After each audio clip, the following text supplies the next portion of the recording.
tédio, timidez, vento, ventania, no mundo da lua, Janaína, Dani.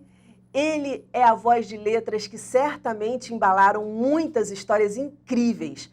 Hoje eu vou conversar com o vocalista de uma banda que é sucesso desde a década de 80, indicada ao Grammy Latino de Melhor Música Brasileira, batizada por Herbert Viana. Já sabe de quem eu estou falando?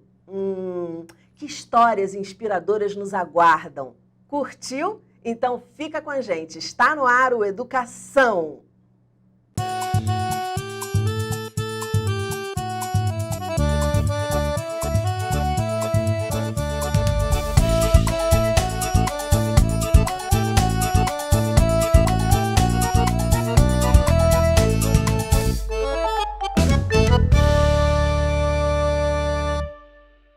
Eu vou conversar com o vocalista da banda Biquíni Cavadão, Bruno Gouveia. Muito bem-vindo, Bruno. Tudo bem, Dani? É um prazer conversar com você. Dani, só penso nela, quem é ela? O nome dela é Daniela.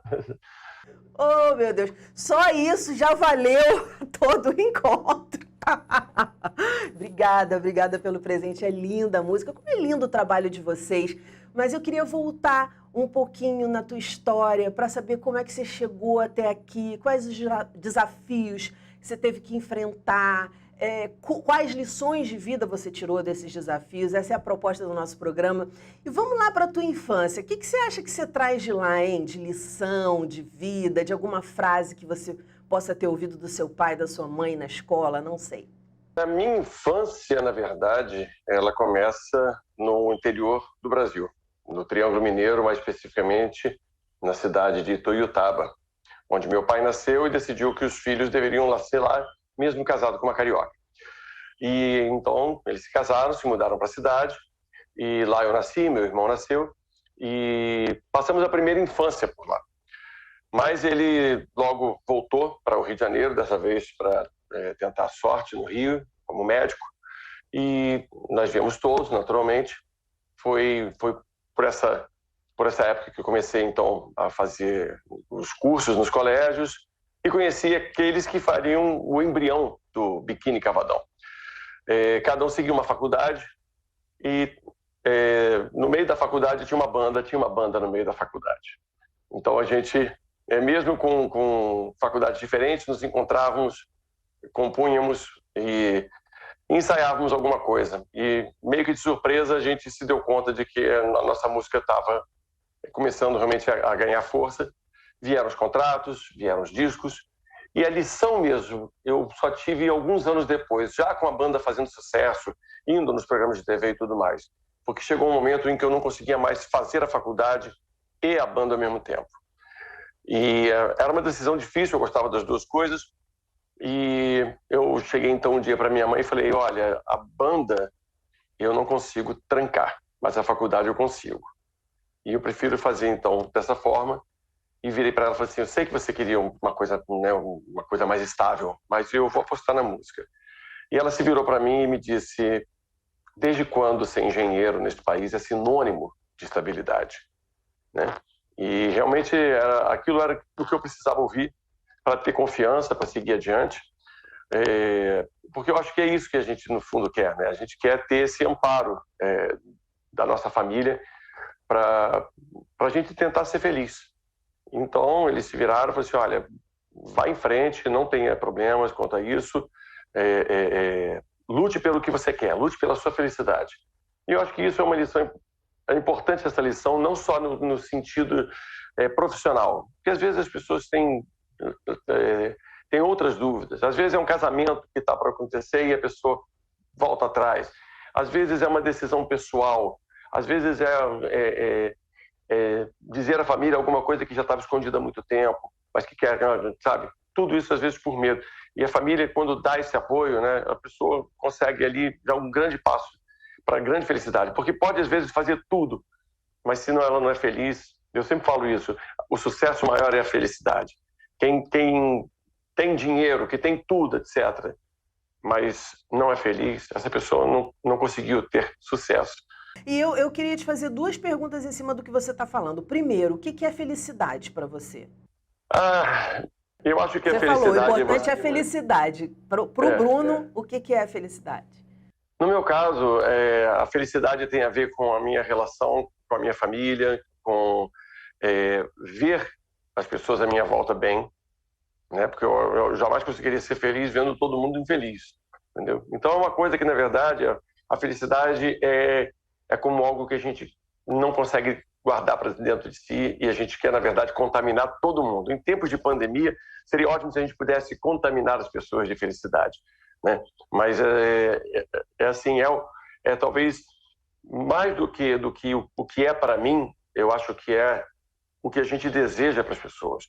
Ou seja, é a saúde, é o bem-estar, é a sensação de ser querido, é a sensação de ser amparado quando precisa, né? E a sensação de que a gente pode, com isso, ir muito mais longe, né? Eu acho que é o alicerce para que a gente possa correr atrás dos nossos sonhos. Exatamente. Eu venho sempre falando isso de todas, eu já entrevisto pessoas há muitos anos e sempre é assim, sempre que eu encontro uma pessoa feliz, bem-sucedida, e esse bem-sucedido também não tem a ver com ter muito dinheiro, não, de estar num estado bacana, de estar bem. São pessoas que geralmente contam a história da sua infância ou da sua família, que receberam muito apoio. Claro que existem pontos fora da curva, pessoas que não receberam nada e que ainda assim conseguiram construir uma vida feliz, enfim. Mas a maioria, como é importante, por isso que eu falo, educação, se você não se envolver, não cola, porque todo mundo tem que se envolver no processo educacional, principalmente de uma criança, de um adolescente e de um jovem também, que era o seu caso. Mas você falou uma coisa interessante, que a sua mãe teria dito, e que mulher, né? Imagina, da época dela falar isso. Tem gente hoje em dia que ainda continua com o mesmo discurso, e ela já com um discurso totalmente diferente, com uma visão de mundo diferente. E ela te fala de estabilidade. E a gente sabe que no país muitas pessoas estão vivendo instabilidade por conta dessa pandemia. A vida de artista é instável, né? Muitas vezes sazonal.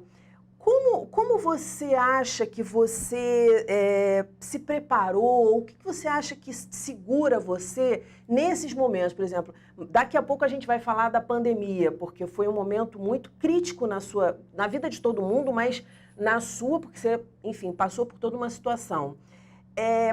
O que te leva a continuar? O que te levou a continuar? Que força é essa e de onde ela vem? Porque muitas pessoas eu acho que estão precisando ouvir isso. Olha, no meu caso, como artista, eu sempre falo que você entender o que é ser artista no Brasil é você contar a fábula da cigarra e da formiga dizendo eu sou cigarra, mas se eu não pensar como formiga, não adianta.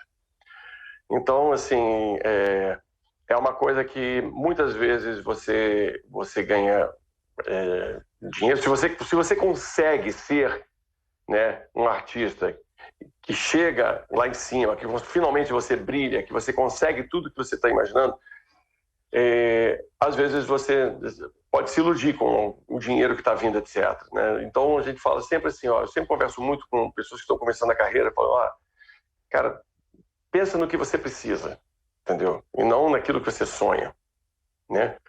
Porque se você conseguir estabelecer uma regra para uma dinâmica e uma disciplina, assim, as coisas podem vir na velocidade que você está imaginando, da maneira como você quer. E assim foi a minha vida inteira. Assim. Tipo, nós tivemos momentos em que o Biquíni Cavadão estava indo muito bem, obrigado, mas também tivemos momentos em que deu uma sumida que as pessoas ainda falavam para mim assim, do tipo, pô, a banda acabou, sabe? Porque não via gente na TV, porque não via gente, de repente, alguma música tocando num determinado momento na rádio, mas eu sempre acreditei que tinha que ser uma coisa... o mais importante não era a gente estar fazendo sucesso, entende? O mais importante era a gente estar fazendo música, a gente viver disso. E então a gente sempre teve a compreensão de esse não é o nosso momento, às vezes é o axé que está dominando, às vezes é o pagode, não importa. A gente estava seguindo o nosso caminho, pensando exatamente em como chegar às pessoas e trazer essa nossa história musical para elas. E E isso foi se revelando a cada show que a gente foi fazendo com que as pessoas não tivessem uma experiência, que elas vivessem uma experiência conosco, né? Então isso, quem vai a um show do Biquíni sabe como é, que a gente tenta fazer com que aquele show seja um momento para todos nós estarmos ali reunidos, contemplando aquela música, e não simplesmente uma coisa, de repente, que cria uma distância muito grande entre palco e público. Nunca foi a nossa filosofia, foi sempre quebrar esse palco que está ali na frente e fazer com que o show fosse feito por todo mundo. Então, assim, tentando responder a sua pergunta, quando você tem uma decisão na sua vida, quando você ama aquilo que você está fazendo, né, você tenta o tempo todo pensar naquilo, 24 horas por dia, em como é que você vai fazer para aquilo acontecer. E sempre foi assim com a gente sempre planejou muito, sempre pensou em cada música. A gente mal acabava um disco, já estava pensando, não, mas olha, tem uma outra música aqui legal para mostrar para as pessoas, e sempre tentar passar a nossa experiência na esperança de que as pessoas pudessem ouvir essas canções e se identificar com alguma coisa nossa. E graças a Deus elas conseguiram, e elas, na verdade, elas pavimentaram a nossa estrada, sabe? Elas conseguiram, com isso, fazer com que a banda fosse longeva. Eu queria que você lembrasse de alguma história mesmo, de algum show, alguma situação da banda que tenha te trazido uma reflexão muito forte. Pode ter sido em algum momento duro, como também pode ter sido um momento engraçado, um momento de festa, de sucesso, enfim. Mas eu queria que você contasse alguma história que você ainda não contou em lugar nenhum, sobre isso, assim, uma história que pudesse mostrar pra gente um pouquinho do que você passou e trouxesse pra gente alguma lição, alguma reflexão, algum ensinamento. Estou pensando aqui enquanto você está falando, né? Assim, nós já tivemos vários ensinamentos na estrada, sabe? A gente já aprendeu muita coisa com a estrada. E já aprendemos muito. A nossa relação com o público sempre foi assim. A gente sempre pisou no palco querendo que o público fizesse parte do show, né? Mas nem sempre isso era fácil. Muitas vezes as pessoas estavam ali meio que desconfiadas, ou às vezes não tinham o hábito de ver um show de rock, né? E de repente estava ali a gente, né?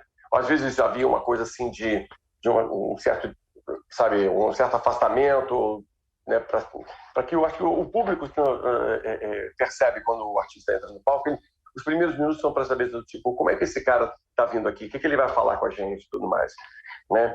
E sempre que acontecia da gente ser recebido de uma forma um pouco mais fria, né? A gente sempre olhava um para o outro e falava assim, hoje é o dia da gente virar essa mesa, sabe? Hoje é o dia da gente conquistar esse pessoal para valer. E muitas vezes era difícil, mas a gente fala assim, cara, quanto mais a gente curtir o que a gente está fazendo, mais eles vão entender que o que a gente está fazendo é legal, sabe? Então, havia situações em que... Manter a energia, exatamente. Né? Você olha só, não é porque o público está mais frio, né, que a gente não vai entregar o show da mesma forma. Porque a gente olha, às vezes tem uma pessoa ou duas que estão ali assistindo o show realmente eufóricas, e às vezes tem um público maior que está meio, sabe, ressabiado, né, com o pé atrás. Então a gente tem que fazer o show pensando naquelas que estão ali, e depois fazer o show atacando com muita animação. E foi assim que a gente fez ao longo da nossa vida. E isso era capaz de virar muito o jogo. Nós já fizemos shows, às vezes, para 30 pessoas. Sabe? Chegava lá, o show tinha sido caiu uma chuva enorme, ou então deu um problema, ou o show não foi divulgado direito, ou não importava. O cara chegava até e falava assim, não, olha, então, eu não pago nada, eu não tenho dinheiro mais para fazer o show, vocês vão embora, não tem problema. E eu falei assim, não, cara, a gente já está aqui, vamos fazer o show. Porque as poucas pessoas que vieram, elas não podem voltar para casa e dizer para as outras que não foram, poxa, realmente, vocês é que se deram bem, né? A gente foi lá e acabou não vendo o show. Eu sempre pensava o contrário, eu falei assim, cara, as pessoas têm que voltar dizendo para os outros assim, cara, vocês perderam um showzaço, vocês perderam uma festa enorme. É o pensamento de formiga, né? É o pensamento de formiga. Porque exatamente. É um trabalho de formiga. E eu sempre falo assim, quando você sobe ao palco, pense em quem veio. Nunca pense em quem não veio. Tá? Assim, às vezes, artistas sobem ao palco, eu já vi isso acontecer com colegas meus, assim, e aí, tá cheio? Tá cheio? Eu falei, pouco importa, sabe? Pouco importa se tá Isso, cheio ou se tá inclusive, vazio. acho que deve atingir a energia. Você já entra, né, no palco, não tá cheio, já sei que não tá cheio. Já pode, já começa um negócio meio... Mas tem gente que se abala com isso, entendeu? Pô, a casa não tá cheia. Como não? Não sei o quê. O que aconteceu? Essa não é a hora de você pensar nisso, entendeu? É o que eu falei. Eu quero saber de quem parou tudo na vida para ir para aquele show e que tá lá. Sejam 10 pessoas, entendeu? Como é que a gente fala uma coisa com... Tem tantas palavras para a gente expressar a mesma coisa. O que você está dizendo é dar atenção para quem está te dando atenção, para quem está reconhecendo o seu trabalho. Pô, o cara encarou uma chuva porque ele queria ver a banda. Então, assim, a banda tem que se apresentar para aquele cara. Aquele cara vale muito, porque ele que fez o sacrifício para estar lá, né? Exatamente. Eu falei muitas vezes em shows assim, ao longo da minha vida, eu sempre falei, olha, hoje tem aqui tantas pessoas, né, num local que cabia 10 vezes, 20 vezes mais, eu falava assim, não se preocupem, vocês estão lotando o show pra gente. Esse show tá lotado pra gente. Lotado de boas energias, lotado de gente alegre que tá aqui. Que gente que, pô, sabe, às vezes passou 2 meses economizando para poder comprar o ingresso, né? Pô, que legal você pensar isso. Ficou ligando para a rádio sem parar, né? Então, talvez, assim, quando você passa a entender isso, sabe? Que me contaram uma história atribuída a Mozart, que eu não sei se é verdade ou não, mas conta o seguinte, que Mozart apresentava suas óperas e elas eram todas apresentadas muitas vezes ao ar livre e as pessoas, enquanto assistiam às óperas, faziam um piquenique, comiam, sabe, ficavam de costas, né? E então existe essa frase atribuída a ele dizendo assim, se uma pessoa voltar para casa entendendo o que eu fiz hoje, eu já me dou por satisfeito, sabe? Se uma pessoa que lição, porque geralmente deixa os artistas, né, músicos principalmente, incomodados. Sei lá, tá lá tocando e a pessoa tá comendo, tá batendo papo, não tá nem aí porque você tá... Mas bacana essa frase, foi a frase dele, como você falou, né, se for mesmo dele, muito bacana ele falar isso, um cara como ele, né, falar isso. Eu sempre penso muito nessas histórias, assim, sabe o que é o mais bonito? É que depois você tem o contrário. E o contrário aconteceu num dia em que eu fui fazer um show no litoral do Rio Grande do Norte e quando eu cheguei lá eu não estava bem da voz, eu já estava vindo de uma dor de garganta forte e tudo mais. E aí mas eu o tempo todo eu achei que não, se eu descansar a voz, até a hora do show acontece. Eu fiquei mudo, assim, horas a fio, tentando me recompor. E quando eu subo, tinha uma multidão. E na hora que eu cheguei no microfone, não saía nada. Assim, eu estava completamente afônico. E assim, eu me lembro que eu virei para o meu técnico e falei assim, coloca microfone para todos da banda. E eu falei assim, cara, eu sei que vocês não sabem as letras todas do Biquíni, quem tem que saber, isso é tarefa minha. Mas quem se lembrar de uma frase que seja, canta comigo. Né? E assim, nós fomos fazendo o show, e assim, logo depois, isso já entre a primeira e a segunda música tocando, tal, e quando finalmente entre a segunda e a terceira música que eu me dirigi ao público, e eu disse, com uma voz completamente ruim, eu falei assim, eu hoje preciso que vocês sejam a minha voz, porque hoje é um show diferente. Hoje eu não vou conseguir dar o melhor de mim. E a minha vontade era de sair dali do palco e chorar copiosamente. Mas o público veio e abraçou de um jeito tão marcante, sabe? Que, pô, nunca mais me esqueci daquele show em que eu era a figura mais frágil de todo aquele cenário. Sabe? É isso, eu tô toda arrepiada aqui, Bruno, porque como a gente às vezes tenta esconder a fraqueza, né? Muitas vezes, principalmente um cara que chega onde você chegou, tá lá milhares de pessoas em cima de um palco e de repente você falou, não, eu vou expor aqui a minha fraqueza e é isso, preciso de vocês, pediu ajuda, preciso de vocês. Olha que bacana isso. Duas coisas aí difíceis, né? Aí eu fui pegando, Dani, gente em cima do palco e botava, canta comigo essa. Eles passaram a cantar as músicas comigo. entendeu? Eu via que um sabia bem a letra, sobe você, então canta aqui comigo. Eu tava péssimo para cantar. Deve ter sido um barato. Você acabou transformando o show que você achava que poderia ser ruim no, de repente, um dos melhores shows de vocês. Eu vou te dizer que foi um show muito difícil. Eu não vou dizer que foi um show ótimo de forma alguma, entendeu? Porque, assim... Sim, trabalho, subir as pessoas no palco, mas eu te digo, como público, de repente, os caras que foram lá, ó, vocês não imaginam o show. Porque a gente espera o que a gente já sabe do artista, se ele é performático, como é o tipo de show dele. Você vai lá com uma prévia. E aí, de repente, você chega e pode subir no palco e cantar com ele. Entendeu? Isso é muito legal. Eu sei que um belo dia eu encontrei com uma pessoa e ele falou assim, eu gravei o show, tenho ele todo aqui, você quer de presente? Eu falei assim, não, pelo amor de Deus, eu não quero me ouvir.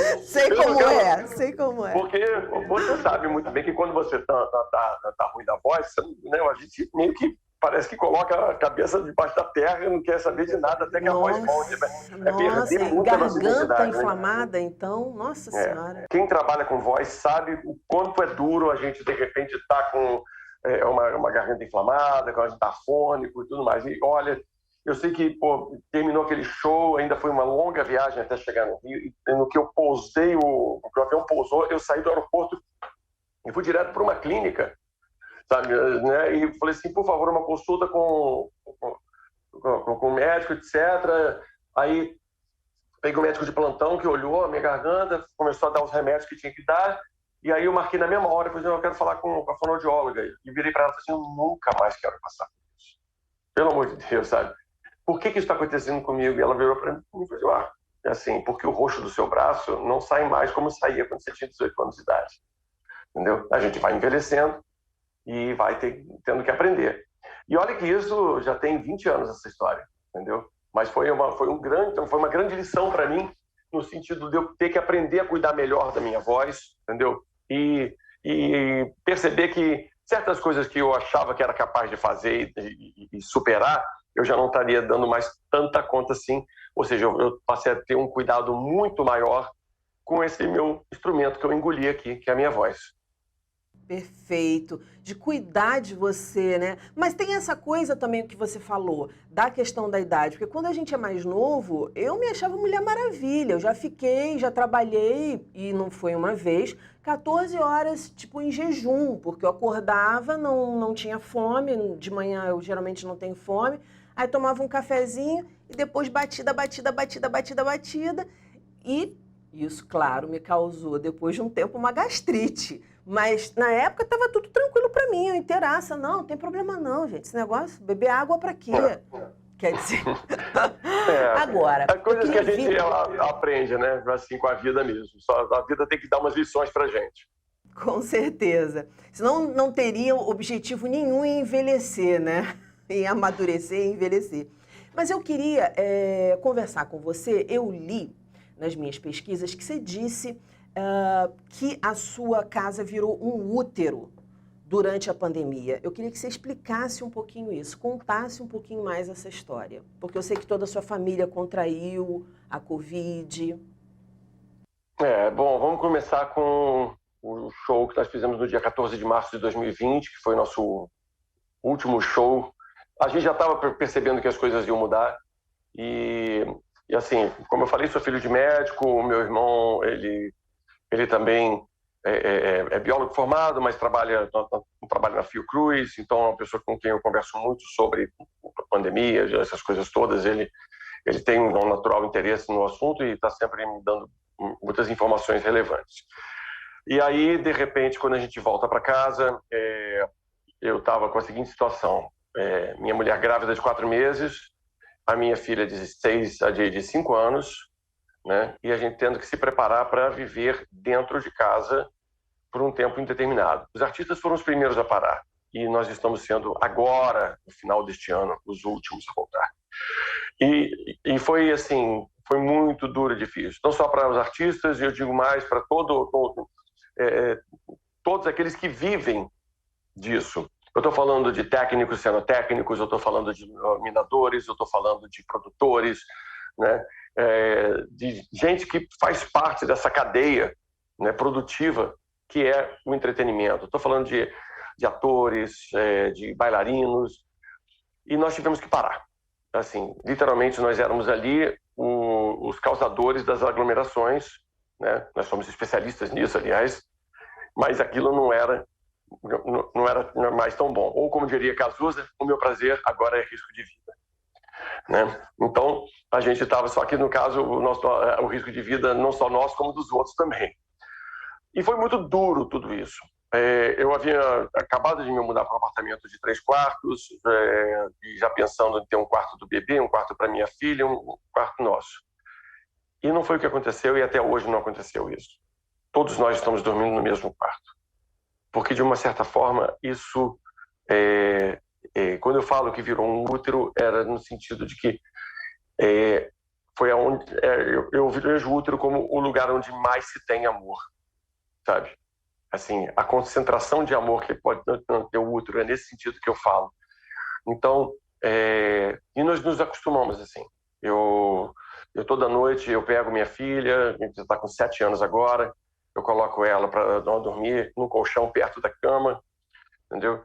E a gente conversa um pouco, a gente, sabe, fica abraçado, e depois, enquanto isso, minha mulher está ninando o bebê, né, que já está com 1 ano e 4 meses, né? E a minha filhinha tem 7. E a gente coloca os dois para dormir ali, e aí depois a gente está exausto também, porque o dia sempre é muito puxado quando se tem 2 assim, nessa fase.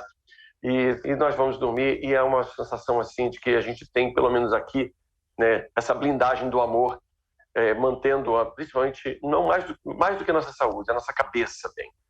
Porque tem sido muito, muito difícil lidar com a intolerância, lidar com essa coisa toda. Eu falo numa canção do novo disco que nós lançamos agora, eu falei assim, que a gente nunca mais se esqueça que o amor, e não o ódio, somente o amor é capaz de uma revolução, sabe?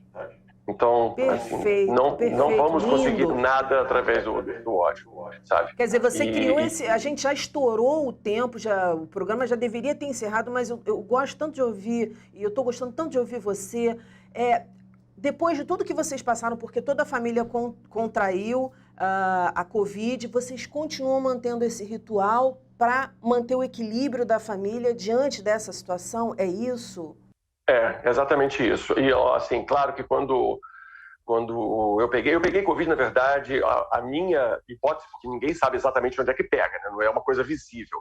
Assim, mas eu tive que sair para fazer o registro do meu filho e fui para o cartório. O cartório que eu fui é um cartório de nascimentos e de óbitos.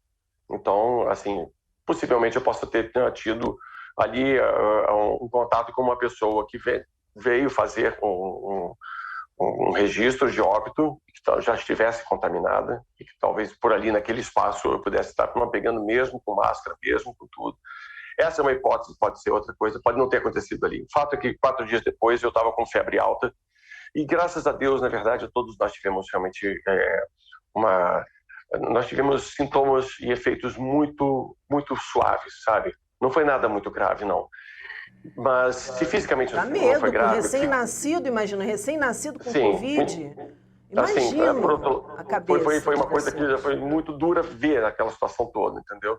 Isso sim, nos apavorou completamente. Olha, e era mais ou menos assim, era uma coisa em cadeia. Quando um saía, o outro, pum, caía de febre. Quando um melhorava, aí era mais do que um febre. Mas, como eu falei, graças a Deus, tudo assim, não posso me queixar deste fato, de que foi algo assim, com um pouco de febre e mais nenhum problema, entendeu? O resto foi só ter que se segurar, claro, distanciamento para lidar com tudo isso, e conseguimos superar esse momento. E por isso mesmo eu me vacinei com tanto... Nossa, fiquei emocionado no dia que eu me vacinei, sabe? Assim como toda a família, estou agora assim, aguardando muito feliz a chegada das doses para crianças entre 5 e 11 anos. Vou vacinar minha filha com certeza, a despeito de toda a polêmica que se diz, a despeito de tanta gente que, uns dias atrás, porque eu falei isso numa rede social, as pessoas me insultaram assim de uma forma absurda, sabe? Eu falei, cara, não vai ser dessa forma. Se você discorda de mim, isso é uma coisa, não tem problema, mas não precisa me xingar, não precisa fazer nada disso. Eu estou acreditando numa coisa. E eu vou seguir acreditando nisso. Então, é um direito que você tem, inclusive, para começo de conversa. Mas, assim, é um pouco do que nós estamos vivendo hoje, né? Assim, essa intolerância completa, tal.